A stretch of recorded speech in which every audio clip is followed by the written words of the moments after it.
Halo rekan-rekan pengelola dana dan investor profesional, selamat datang di Explainer kali ini. Jujur aja, beberapa minggu terakhir ini rasanya kayak naik roller coaster tanpa sabuk pengaman kan? Volatilitas pasar lagi ekstrim-ekstrimnya. Tapi justru di momen inilah keahlian kita benar-benar diuji. Daripada ikut-ikutan panik, mending kita bedah data terbaru soal koreksi IHSG di tahun 2026 ini. Dan yang paling penting, kita bakal bahas gimana caranya ngubah tekanan gila ini jadi peluang emas, peluang generasional buat portofolio institusi Anda. Yuk, kita mulai. Oke, kita langsung masuk ke angka intinya, minus 30%. Ya, realitasnya sebrutal itu. IHSG kita terjun bebas sejak awal tahun sampai nyentuh level 6094,94 di akhir Mei kemarin. Ini sih jelas bukan koreksi biasa, ini aksi jual besar-besaran. Pertanyaan terbesarnya sekarang, yang pasti lagi dibahas panas di ruang rapat komite investasi Anda adalah, apakah angka ini cuma value trap alias jebakan nilai, atau justru batu loncatan buat pemulihan yang masif? Nah, buat ngejawab teka-teki itu, kita punya 5 poin bahasan hari ini. 1. Anatomi koreksi. 2. Kejutan regulasi ekspor. 3. Ketahanan dan pelindung sektor. 4. Katalis menuju target 10.000. Dan kelima, panduan taktis institusi. Kita jalan cepat aja ya. Masuk ke bagian pertama, anatomi koreksi. Sebelum ambil posisi strategis, kita wajib ngurai dulu benang kusut dari faktor makro dan teknikal yang bikin modal asing kabur belakangan ini. Kalau kita filter noise dari pasarnya, kelihatan banget ada benturan ganda. Dari luar, The Fed nahan suku bunga tinggi jauh lebih lama dari ekspektasi, yang otomatis bikin dolar AS super kuat. Tapi, pukulan telaknya justru datang dari dalam negeri. Nggak ada angin, nggak ada hujan, Bank Indonesia tiba-tiba naikin suku bunga 50 basis poin jadi 5,25%. Pengetatan moneter yang tak terduga ini langsung bikin biaya pinjaman korporasi melonjak tajam dan pastinya memicu capital flight ke instrumen yang lebih aman. Dan gara-gara itu, kita ketemu angka ini. Rp17.739 per dolar AS. Nyaris nyentuh rekor terendah sepanjang sejarah loh. Pelemahan kurs parah ini jadi pemicu utama asing melakukan net sell sampai, coba tebak, Rp41,32 triliun. Gak heran kan kalau bank sentral kita terpaksa ambil postur super defensif buat nyetop pendarahan likuiditas ini. Lanjut ke bagian 2, kejutan regulasi ekspor. Di luar urusan suku bunga tadi, ada manuver regulasi domestik yang sukses bikin pasar jantungan, terutama yang berkaitan sama tata niaga komoditas strategis. Jadi ceritanya, pemerintah ngebentuk PT Danantara Sumber Daya Indonesia atau PT DSI sebagai BUMN khusus pintu tunggal buat ekspor. Transisinya ini ngebut banget. Fase pertama cuma urusan administrasi, tapi yang bikin pasar nahan napas itu pas masuk fase kedua di bulan September. PT DSI bakal pegang kendali penuh atas kontrak, pengiriman, sampai penetapan harga. Masalahnya, detail teknis aturan ini minim banget di awal. Jadi wajar aja kalau investor panik mikirin potensi anjloknya profitabilitas dan margin laba emiten-emiten komoditas andalan kita.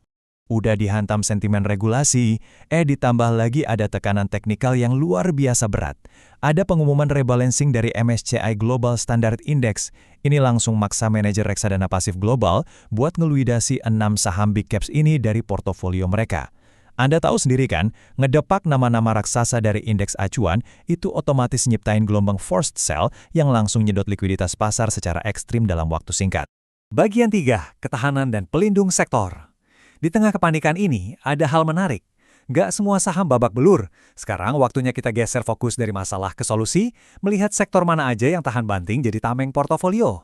Coba perhatikan kontras performanya. Sektor energi dan material dasar tuh hancur lebur. Koreksinya hampir 7% per hari gara-gara isu ekspor dan MSCI tadi.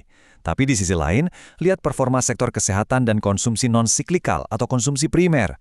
Mereka cuma turun di kisaran 1%-an. Ini bukti nyata. Saat pasar lagi volatile parah, saham-saham di sektor kesehatan dan konsumsi primer ini beneran jadi pelindung portofolio jangka panjang yang solid banget, karena mereka ini nyaris nggak peduli sama gejolak siklus makroekonomi. Kenapa sektor konsumsi primer bisa setangguh itu? Rahasianya ada di pricing power, alias kekuatan nentuin harga. Emiten blue chip kayak ICBP atau UNVR itu kan jual barang kebutuhan esensial. Jadi, biarpun rupiah anjlok dan biaya bahan baku impor meroket, mereka gampang aja nyesuaiin harga jual di warung sampai supermarket. Margin laba mereka tetap aman terkendali. Makanya, sektor ini adalah metode mitigasi risiko paling efektif buat dana pensiun di tengah badai mata uang. Masuk ke bagian 4, katalis menuju target 10.000. Oke, lupakan sejenak sentimen negatif tadi, lembaga riset global ternyata masih pegang skenario bullish loh untuk tahun 2026. Mari kita bedah indikator apa aja yang bakal narik indeks kita meroket ke level 10.000. Katalis pertama dan yang mungkin paling sering diremehin adalah gunung uang tunai ini. Institusi domestik kita itu lagi duduk santai di atas cadangan kas sebesar 30,3% dari total AUM mereka. Ini dry powder atau amunisi nganggur yang luar biasa besar. Secara teknis ya, kalau institusi-institusi ini ngegeser 5% aja dari cash ke ekuitas, itu udah lebih dari cukup buat nyerap seluruh aksi jual asing tadi.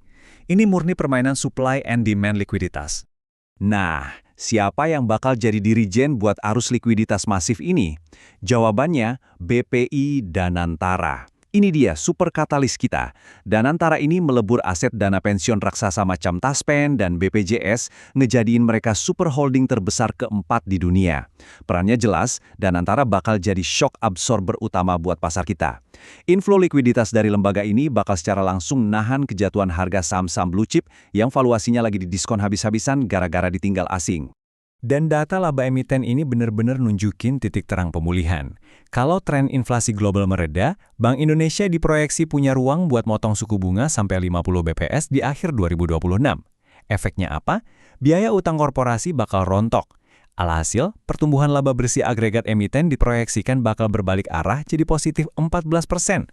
Pelonggaran kebijakan moneter ini jelas bakal jadi berkah, khususnya buat ngebangkitin valuasi saham-saham perbankan dan sektor teknologi yang selama ini tercekik suku bunga tinggi. Satu lagi kebijakan cerdas yang nggak boleh dilewatin, aturan devisa hasil ekspor atau DHE SDA. Dengan wajibnya penempatan devisa 100% di bank-bank himbara, efeknya double.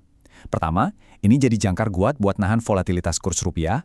Kedua, aturan ini langsung ngasih suntikan likuiditas berlimpah ke bank-bank utama kita buat mulai nyalurin kredit agresif lagi.